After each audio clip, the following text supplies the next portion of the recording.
Hey everybody, and welcome to another Jamovi update video. In this video, just want to quickly, and I mean very quickly, I don't think this video is going to be very long at all, but over the holidays, and in the United States, what I mean is Thanksgiving, the folks at Jamovi did a couple of little releases, one over Thanksgiving for Americans in the audience, and one just 4 days ago. So if you are watching this in the next week or so of this video's release, then you will probably find that the most recent update is version 2.7.14. So we're still 2.7, which is fine, but a few things have been added, and I just want to quickly go over them. You note that I've got all of the modules installed up here. I went through, I updated my Jamovi, and I went through and I updated all of these modules. Jamovi is so amazing these days. All right, so let's take a look at the release notes for this most recent couple of updates. So I just recently released a video last month, November 2025, to talk about 2.7.12.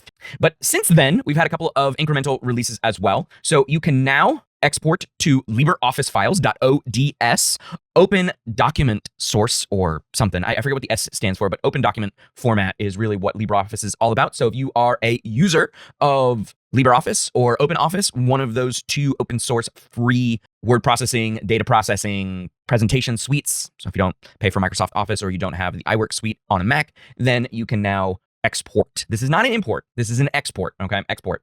The repeated measures ANOVA now has contrasts thanks to this SJ. You can see there's a lot of SJ here, SJ love, right? So you now have contrasts. The other ANOVA, so the between subjects modules, right? So if I were to go to ANOVA here, the one-way ANOVA and the ANOVA, I believe maybe it was one, let's see, one-way ANOVA. Yeah, no contrasts there, but the ANOVA and the ANCOVA had contrasts. So you could add your contrasts in there. I don't have any variables here. If I open up repeated measures, there you go. I can have my contrasts. So this did not exist before 2.7.13. So you can thank SJ for that. And then of course, some big fixes and improvements as each incremental release has. Sorry, I just hit my mic. Now, the one that just came in 4 days ago from recording this video, and probably a week or more since you see this video hit my channel, but for the vast majority of Europe, I would say excluding maybe the UK, use commas for decimal points and use decimal points for commas in, American English or just English in general, right? So those two punctuation things are different. So now you can go into, sorry, that's not where options are. I forgot they're in the 3-dot menu here. You can go into decimal symbol right here and you can change it from a dot to a comma, and that will switch pretty much everything. So anything that's in the thousands or more would be indicated by a decimal point, and anything that is a fraction of a whole number would be represented by a comma. So you can switch those. So these two things are comprehensive. They are for the entire app when you change these, because all of these options for how the app looks are for the entire app. So any module that you use, it will results will be expressed in that way. So I think that's pretty cool, especially for our European and other counterparts. Now there is an export for LaTeX. Okay, and you can copy LaTeX. So let's see if I go up to here, you can copy. This is the normal, put it on the clipboard, right?